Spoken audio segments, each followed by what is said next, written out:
Now, interestingly, I have seen that a lot of us who start the journey of, let's say, meditation or inner knowing, we start to become careful about the external material desires.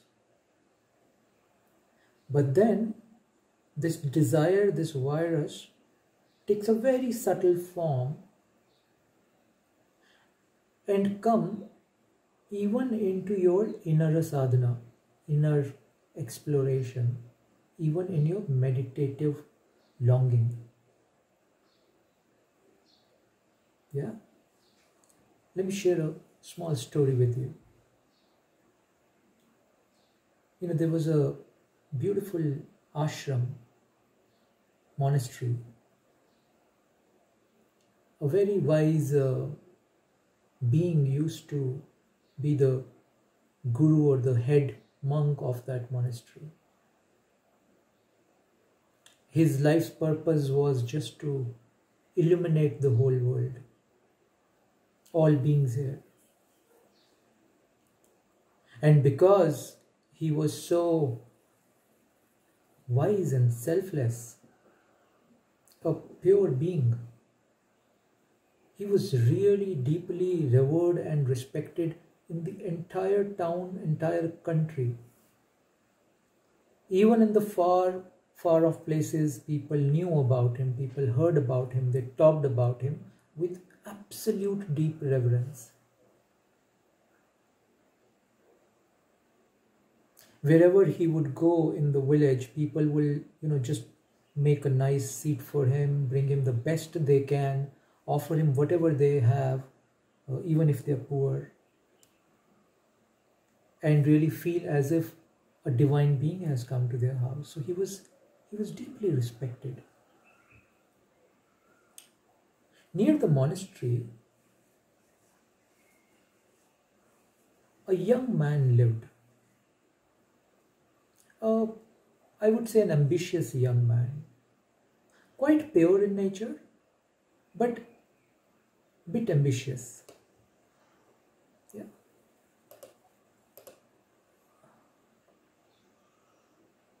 Okay.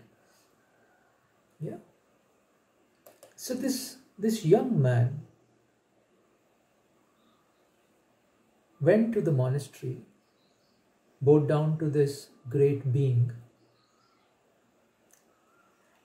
and asked, "Sir, I want to follow this path that you've been following throughout your life. I too want to attain a state where I am deeply loved and respected in the entire town. I too wish to attain a stature where people, even in the far off places, talk about me the way they talk about you. So, sir, I too want to walk this path." And he asked the guru, "Sir, how long will it take for me to be like you? How long it will take for me to be like you?" The guru looked into the eyes of this young man and said, "Sir, it will take at least 20 years. A practice of 24 hours every day."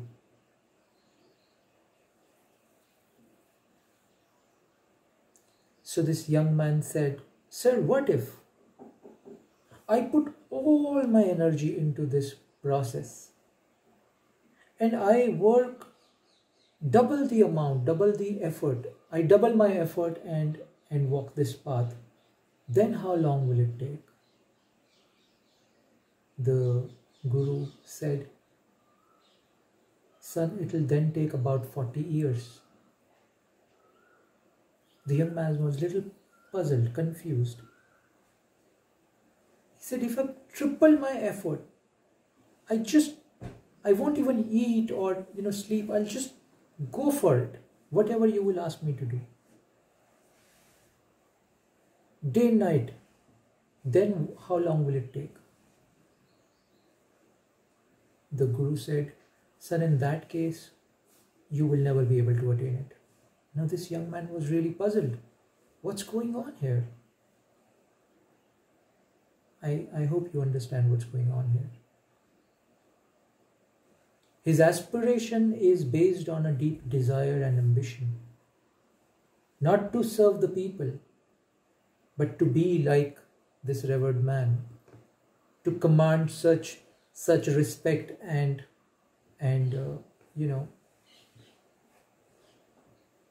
air. The people talk about him all through the village and the town. The initiation itself is from an absolutely wrong state. So then, and on top of that, if you put a lot of ego-driven effort, it's going to take forever. Yeah. I hope we're able to relate with this story, because I've seen many friends who start to walk this path, but many times reasons are wrong. Many times the inspiration is wrong. Many times it's more like an excuse. Many times it's like we're running away from something else in life and trying to walk this path. And then the desire creeps in. The same desire which was earlier getting manifested in the world of matter outside, now the same desire is getting manifested in the world of spirit inside. Same process. Yeah? And whenever it enters, remember, loop of suffering. So that's what the Guru is telling this young novice, that sir, in that case you will never be able to achieve this. The suffering will continue. So be watchful. Be very watchful. So as we discussed earlier, I'll again reiterate that desire is a mother. It keeps giving birth to more desires. Yeah. It's like, that which I do again and again. Let me repeat. That which I do again and again and again form a deep pattern in me, form a deep conditioning in me. In the Eastern spiritual term, we call that samskaras, or in the yogic term, we call it vrittis, which basically means deep conditioning patterns of neurons in my mind. Each human being has a choice to choose what kind of patterns do you want to create, or do you want to be completely free of all the patterns? Nirvana. But we're not talking about nirvana right now. What we're talking about right now is at least be aware, be conscious, do not form the negative conditioning patterns. Because the moment I give in to a desire, I do that act, after a certain point, again it takes birth. Again I do the same act. A classic example is, very interesting example, I've observed this a lot.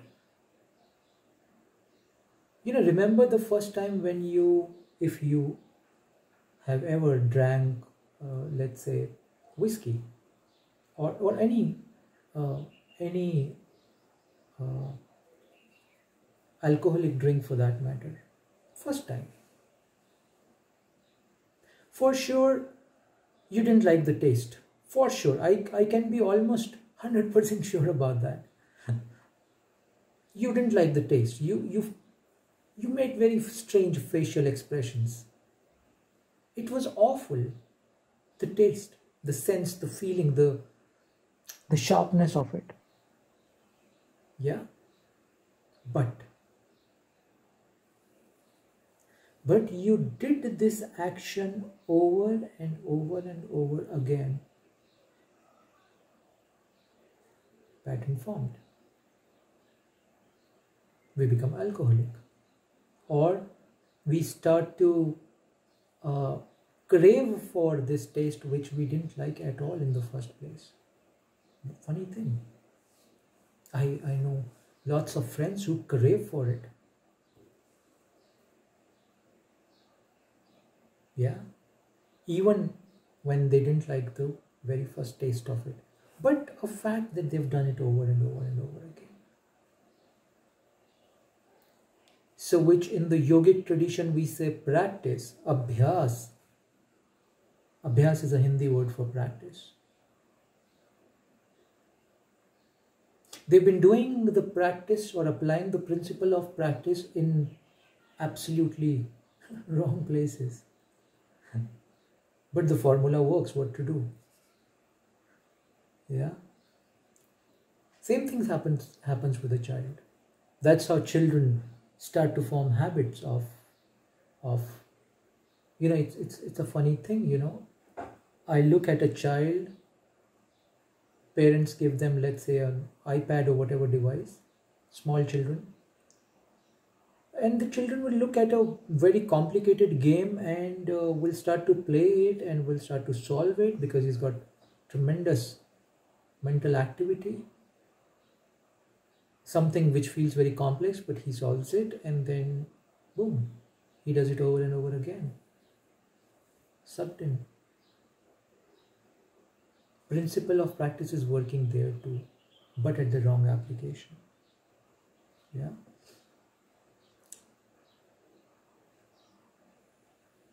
So then what is the base? Where do I begin my practice?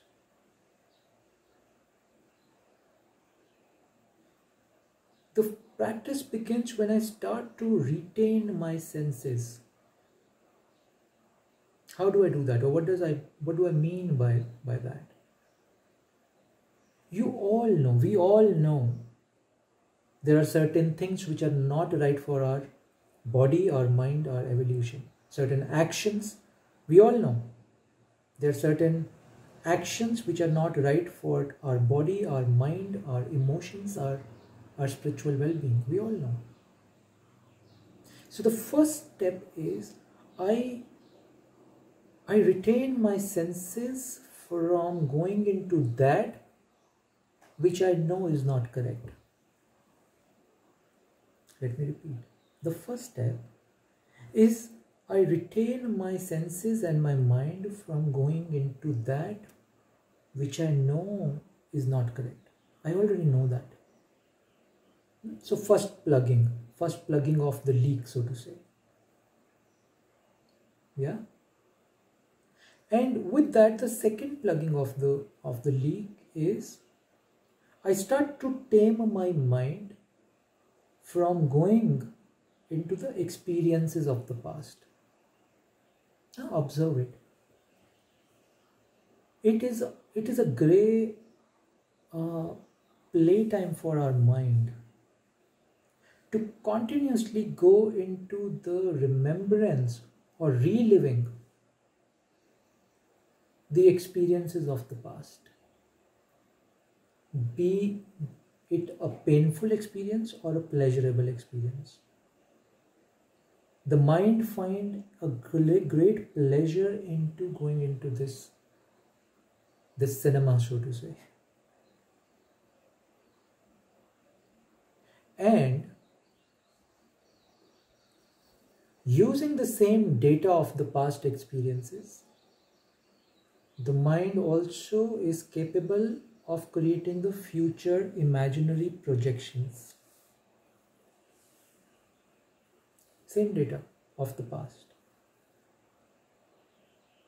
That's, I would say, the other leak we need to plug. That I retain my mind from going into this so-called his pleasurable state of reliving or dwelling in the past experiences, or using the past experiences as a stepping stone to create a future projection. I just retain my mind from going into that zone, because that is a second big leak we have. You will be surprised if we are able to fix just these two. We're almost there then. We're almost there in the space of purity, expansion, connectivity, belonging.